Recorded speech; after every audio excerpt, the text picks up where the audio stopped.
오늘은 종교개혁이 일어난 지 496주년 되는 주일입니다. 그런데 종교개혁이 일어난다고 해서 즉시 교회가 눈에 띄게 올바로 되거나 좋아지는 것은 아닙니다. 왜냐하면 교회라는 이 전체의 커다란 울타리 안에는 여러 종류의 사람들이 있기 때문입니다.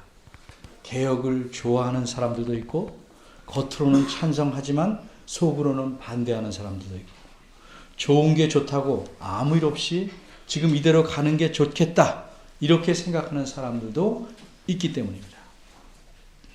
또 개혁을 좋아하는 사람들 중에도 개혁을 빨리 하자는 사람이 있고 천천히 해야 한다고 생각하는 사람들도 또 있기 때문입니다. 어쨌든 종교개혁이 일어난 후로 교회는 그때까지 하나님과 성경 말씀에서 멀어져 있던 데서 돌아서려고 아주 조금씩 몸을 움직이기 시작했습니다. 종교개혁이 처음 시작된 나라는 독일이었습니다.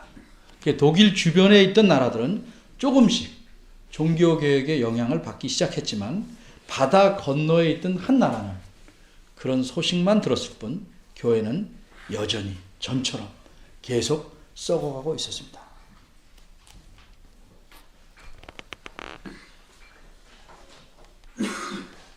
이때로부터 100여 년이 지난 뒤에 300여 명이 넘는 많은 신학자들과 목사님들과 일반 성도들 중에서도 유명한 분들이 모였습니다. 지금으로부터 정확하게 370년 전 1643년에 영국 교회를 개혁해 보려고 모였습니다. 여러 교파에서 모였습니다. 영국의 수도인 런던에 있는 웨스트민스터 교회당에서 모였습니다. 그래서 이 모임을 웨스트민스터 총회라고 합니다. 이 총회는 무려 거의 6년 동안 계속되었습니다. 그리고 그동안 회의는 무려 1163번이나 있었습니다. 1년에 200번 꼴이나 회의를 계속한 셈입니다. 그리고 여기서 교회 역사상 매우 중요한 일들이 있었는데 그 중 하나는 우리가 믿고 받아들이는 신앙 고백서를 만든 것입니다. 이 신앙 고백서를 이름하여 웨스트민스터 신앙 고백서라고 합니다. 그리고 또 다른 중요한 일은 요리문답을 만든 일입니다. 어린이들을 위해서 설명을 달자면 요리문답이란 어떻게 요리를 하는지 물어보고 답하는 문답식으로 적어놓은 책이 아닙니다. 요리는 중요하다 할 때 교리, 중요한 교리, 즉 성경이 말씀하고 있는 중요한 가르침이란 뜻이고, 문답이란 이러한 중요한 가르침을 묻고 대답하는 방식으로 만들어 놓은 것을 뜻합니다.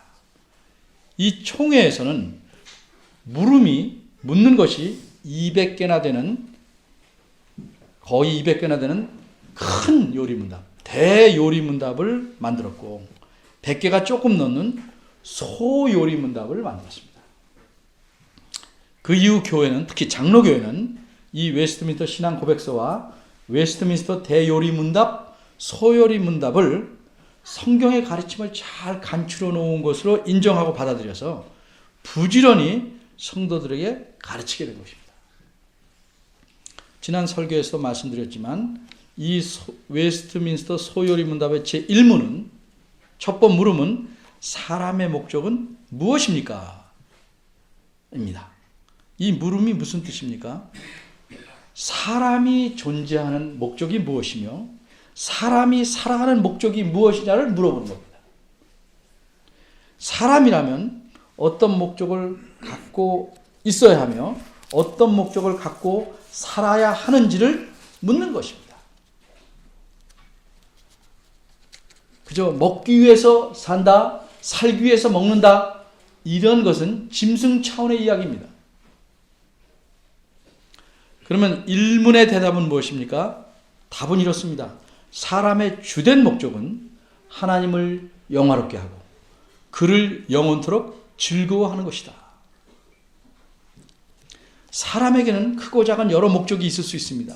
또 사람은 먼 장래의 목적도, 또 가까운 며칠 함의 목적도 세울 수 있고 오늘의 목적과 내일의 목적도 세울 수 있겠습니다. 그러나 이 모든 목적들을 하나로 묶을 수 있는 아주 중심적인 중요한 목적을 가리켜 주된 목적이다, 이렇게 말하는 것입니다.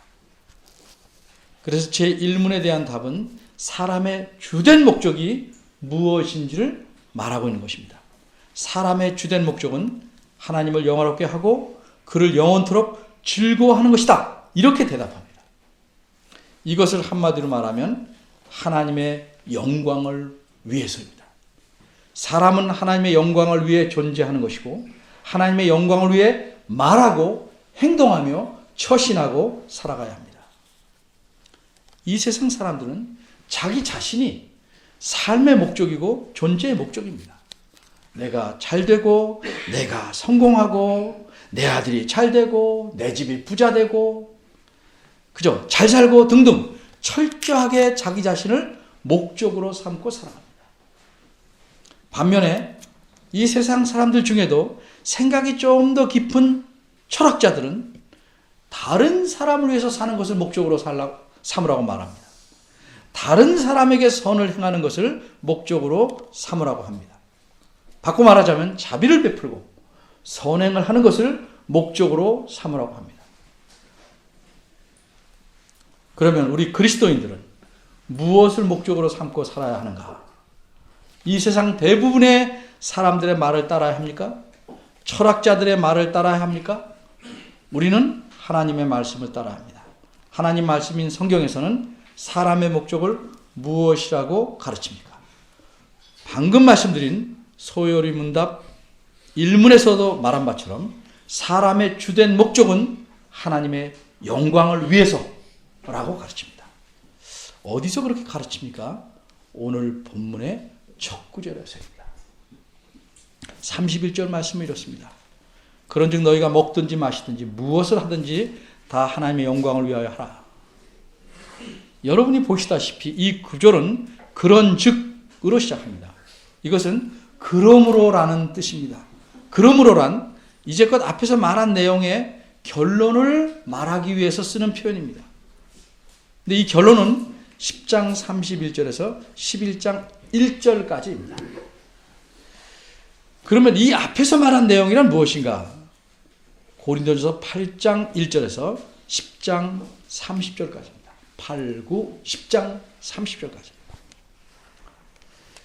모두 3장에 걸쳐 말한 내용에서 다루는 것 중 하나는 우상에게 제사했던 음식을 먹어도 되는가 하는 문제입니다. 한국식으로 말하면 돼지 머리 놓고 제사를 드렸던 음식을 우리가 먹어도 되는가 하는 문제입니다. 간단히 설명하겠습니다. 어느 교회에서나 그러하듯이 그 당시 고린도 교회 안에도 믿음이 튼튼한 사람도 있었고 연약한 사람도 있었습니다. 믿음이 튼튼한 사람은 우상에게 제사했던 고기라도 먹을 수 있다고 생각했습니다. 고기가 무슨 죄가 있냐? 모든 음식은 하나님께서 주신 것이니 감사한 마음으로 먹으면 된다고 생각했습니다. 성경에 그런 말씀이 있습니다. 하나님이 지으신 모든 것이 선함에 감사함으로 받으면 버릴 것이 없나니. 디모데전서 4장 4절입니다. 그러나 어떻게 그리스도인이 우상에게 제사했다가 물려낸 고기를 먹을 수 있는가? 우상에게 드린 음식을 먹는 것은 그 제사에, 우상을 제사하는 것에 참여하는 것과 마찬가지므로 먹을 수 없다. 이렇게 생각한 사람도 있습니다. 바로 앞에 고린도서 10장 18절에서 21절이 그런 얘기하는 겁니다. 당시 고린도 사회에서는 시장에서 파는 고기들은 거의 다 우상에게 제물로 드렸다가 물려낸 것들이라고 합니다.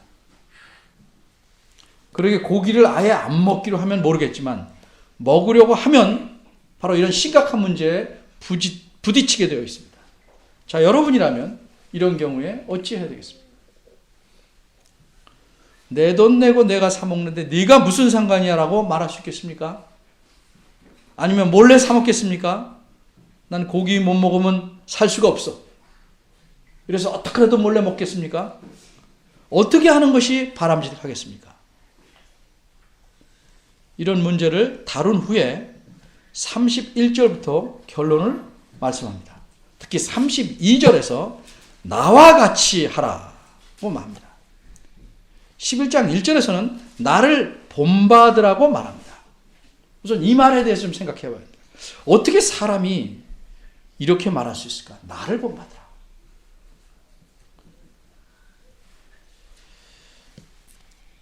심각하고 현실적으로 풀기 쉽지 않은 문제에 대해서 바울 선생님은 8장, 9장, 10장에서 잘 가르쳤습니다.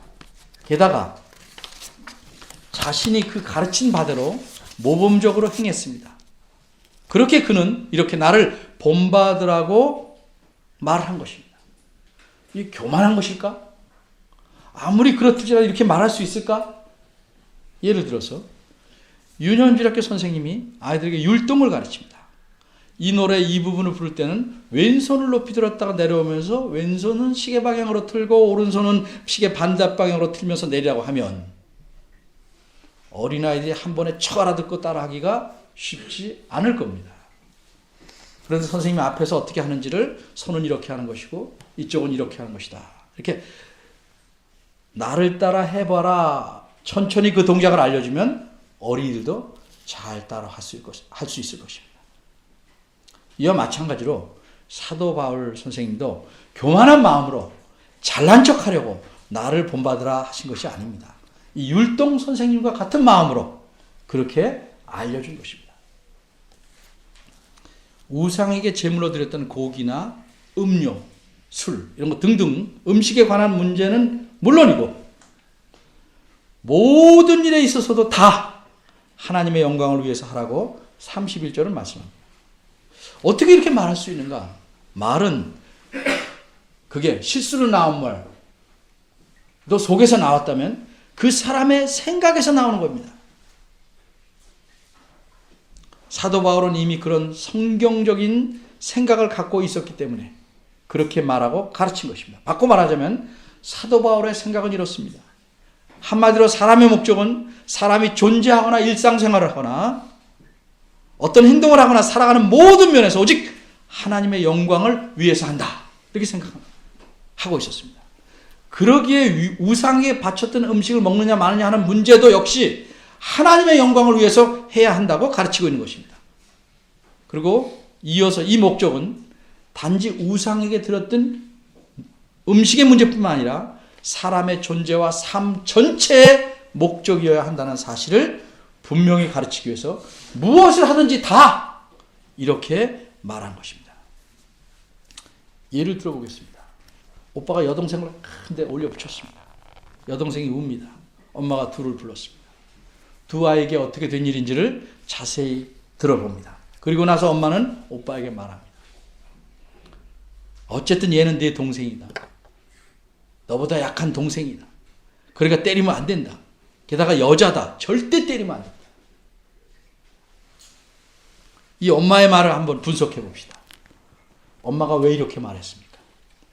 이미 엄마의 마음에는 동생은 때리면 안 되고 특히 여자는 절대로 때리면 안 된다는 생각을 갖고 있었기 때문입니다. 그런데 이런 엄마의 말을 이런 식으로 우리가 이해하면 그게 옳을까요? 내 여동생이 아니면 때려도 되고 여자가 아닌 남동생은 때려도 된다. 이런 식으로 이해한다면 크게 잘못 생각한 것입니다. 비록 엄마는 지금 오빠와 여동생 간의 일을 말하지만 이 일을 통해서 동생을 때린 오빠에게 다른 사람에게도 어떻게 행동해야 할지를 가르치고 있는 것입니다. 동생이 아닐지라도 나보다 약한 아이는 때려서는 안 되고 더욱이 여자는 누구든지 때리면 안 된다는 가르침을 주고 있는 것입니다. 이와 마찬가지로 31절은 우상에게 바친 제물과 연관해서 결론을 말한 것이지만 근본적으로는 사람의 사는 전체 목적이 무엇인지를 말씀하고 있는 것입니다. 그럼 하나님의 영광을 위해서 하라. 무엇을 한다? 그런 건 어떤 것인가? 쉽게 말하자면 내가 하는 생각과 말과 행동을 통해서 하나님을 기쁘시게 한다는 뜻입니다. 어떻게 하나님 기쁘시게 할 수 있습니까? 하나님의 뜻에 맞게 생각하고 말하고 행동해야 합니다. 또 하나님의 영광을 위해 한다는 것은 내가 하는 언행을 보고 다른 사람들이 하나님을 찬양하도록 하나님의 명예를 드높이도록 하는 것을 말합니다. 그래서 예수님께서는 이같이 너희 빛을 사람 앞에 비추게 하여 저희로 너희 착한 행실을 보고 하늘에 계신 너희 아버지께 영광을 돌리게 하라, 이렇게 제자들에게 가르치셨습니다. 그래도 좀 더 구체적으로 어떻게 하는 것이 하나님의 영광을 위한 것인지 알 수 있으면 좋을 것입니다. 그러기에 바울 선생님은 32절과 33절을 말씀한 것입니다. 32절을 보겠습니다. 하나님의 영광을 위해 한다는 것은 구체적인 예를 들면 한마디로 거치는 자가 되지 않는 것입니다. 무슨 의미입니까? 풀어 말하자면 나 때문에 다른 사람이 그리스도를 믿는 일에 방해를 받거나 믿음에서 떨어지거나 죄를 짓지 않도록 하는 것입니다. 가까운 사람에게만 그래야 하는 것이 아닙니다. 모든 사람에게 그러해야 합니다. 이 구절을 보면 유대인이나 헬라인에게나 하나님의 교회나 라고 그 대상을 말씀합니다. 유대인과 헬라인은 이 두 표현을 묶어서 일반적으로 모든 사람들을 가리키는 말입니다. 그런데 그 다음에 하나님의 교회라는 표현이 있으므로 유대인과 헬라인이란 하나님의 교회에 속하지 않은 모든 사람들을 가리키는 말로 이해합니다. 따라서 이 구절은 쉽게 말하면 하나님의 교회에 속한 사람이나 속하지 않은 사람이나 예수님을 믿는 사람이나 믿지 않는 사람들이나 누구에게든지 거치는 자가 되지 말라고 말씀하는 겁니다. 그럼 어떻게 하면 모든 사람에게 거치는 자가 되지 아니할 수 있을까? 33절이 대답합니다. 33절은 한마디로 나와 같이 하라고 합니다. 나와 같이 하면 된다. 사도 바울처럼 하라는 것입니다. 사도 바울은 어떻게 했습니까? 33절은 이렇게 말합니다. 모든 일에 모든 사람을 기쁘게 하여. 이것이 도대체 무슨 의미입니까? 그렇다면 자기 주관도 없이 그저 모든 사람에게 이래도 예, 저래도 예 하면서 아쳐 말하는 뜻인가? 사람은요, 대부분 자기 요구나 욕심대로 남이 무엇이든지 원하는 대로 해줘야 기뻐합니다. 한 번이라도 안 해주면 불평합니다. 그런 게 사람인데 그 비율을 어떻게 맞출 수 있을까? 어떻게 모든 일에 모든 사람을 기쁘게 할 수 있을까? 직장에서 윗사람의 비율을 맞추는 것도 너무 힘들고 스트레스 쌓이는데 집에서 남편이나 아내의 기분을 맞추는 것도 정말 힘들 때가 많은데 심지어 자녀들이 상전보다 더 무서워서 기분 맞추려고 눈치를 보며 살아가는 부모들은 어떠하겠습니까?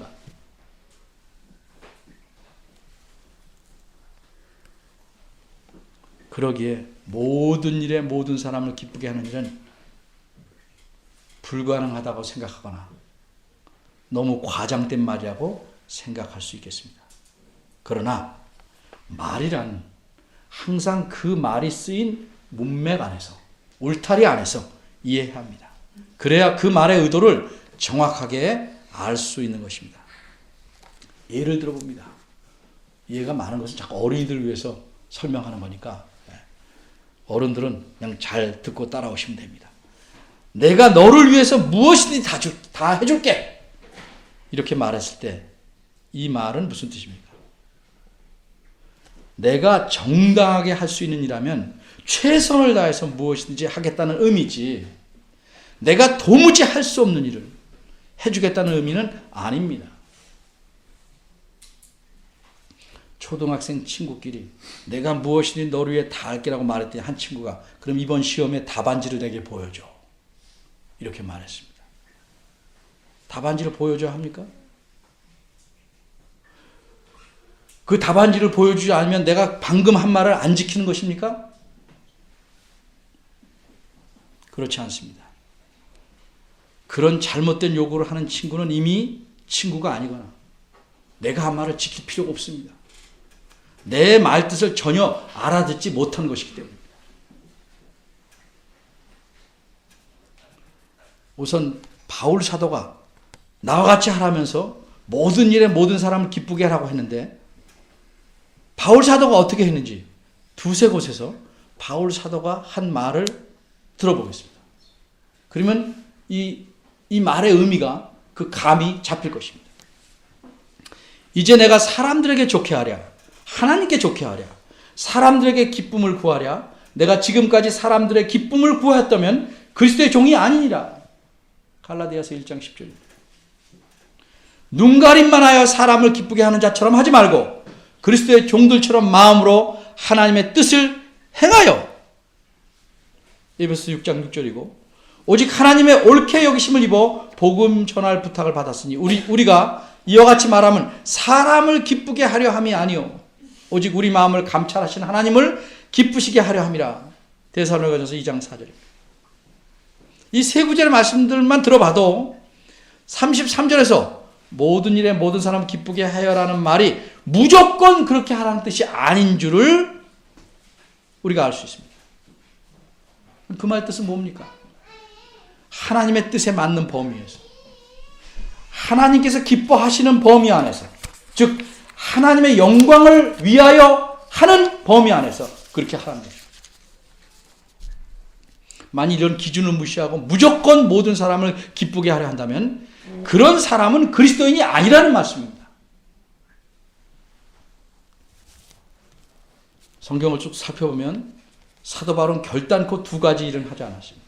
첫째, 진리, 즉 하나님의 말씀에 맞는 것을 양보하거나 타협하지 않았습니다. 성경 말씀이 분명히 요구하고 가르치는 바를 무시하여 다른 사람을 기쁘게 하려고 하지 않았다는 말씀입니다. 어린이를 위해서 아주 쉬운 예를 하나 듭니다. 이번 주일에 내가 교회 가서 예배하지 않고 나와 놀아주면 다음부터 내가 교회 갈게. 이렇게 친구가 말한다면 전혀 고민할 것 없이 그렇게 하지 말아야 합니다.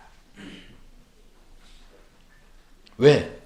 주일에 교회 가서 예배하는 것은 하나님께서 분명하게 요구하고 명령하는 것이기 때문입니다. 전도도 중요한 일이지만 전도보다 더 중요한 것은 하나님의 분명한 말씀에 순종하는 겁니다.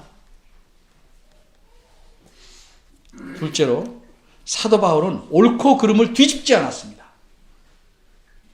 남을 기쁘게 하려고, 남의 마음을 섭섭하지 않게 하려고, 옳은 것을 아니다 그러거나 그른 것을 옳다 하지 않았다는 의미입니다. 친한 친구의 편을 들어준다고 옳은 것을 아니라 하거나 모른다 해서 남을 억울하게 하고 마음에 또 물질에 손해를 끼치는 일은 매우 악한 일입니다. 무조건 자기와 친한 사람의 말이하고 동의하고 지지하는 일은 옳지 못한 일입니다. 사람들은 대부분 그렇게 합니다. 그럼 어떻게 모든 일에 모든 사람을 기쁘게 할 수 있을까? 33절 중반에서 말씀합니다. 나의 유익을 구하지 아니함으로써 그렇게 하는 것입니다. 나의 유익이 아니라 남의 유익을 먼저 생각하는 것입니다. 많은 사람의 공동의 유익을 추구하는 것입니다. 모든 일에서 그렇게 해야 합니다. 나와 친하지 않은 사람, 심지어는 내가 싫어하는 사람과의 관계에서도 상대방의 유익을 진정으로 먼저 생각해야 합니다. 장사도 기업도 그리스도인이 한다면 이렇게 해야 합니다. 보이지 않는 유익뿐만 아니라 물질적인 유익에 대해서까지 그렇게 해야 합니다. 그러려면 나의 자유, 나의 권리를 앞세우지 않으면 됩니다. 나의 자유, 나의 권리를, 당연한 권리를 할지라도 필요하면 절제하거나 때로는 포기하면 됩니다. 그래서 사도 바울은 이렇게까지 말합니다. 나는 만일 식물이 내 형제로 실족케 한다면 영원히 고기를 먹지 아니하여 내 형제를 실족지 않게 하리라. 고기도 먹지 아니하고 포도주도 마시지 아니하고 무엇이든지 내 형제로 꺼리끼게 하는 일을 아니함이 아름답다.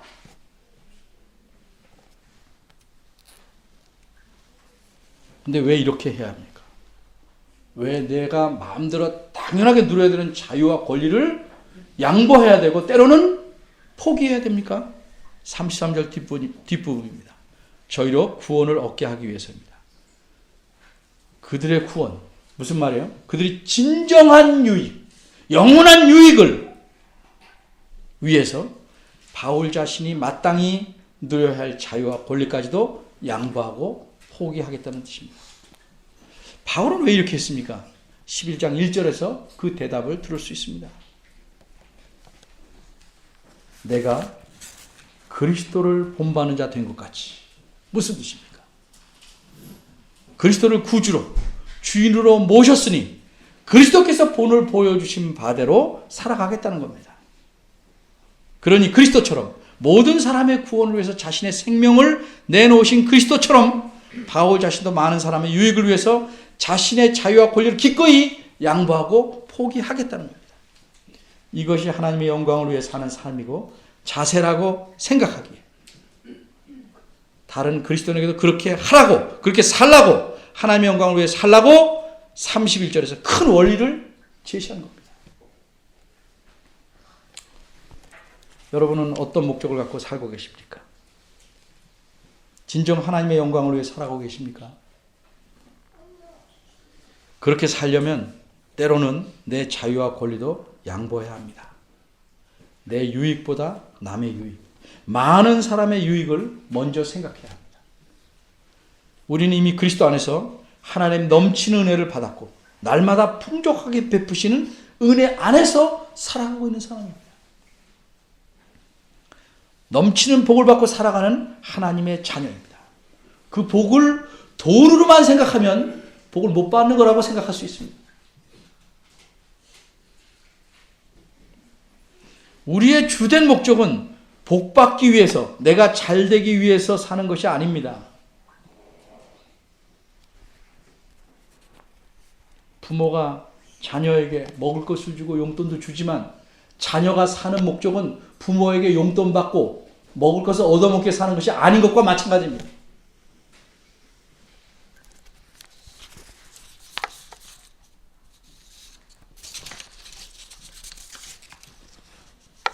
우리는 하나님의 영광을 위해 존재하며 하나님의 영광을 위해 살아가는 사람들입니다.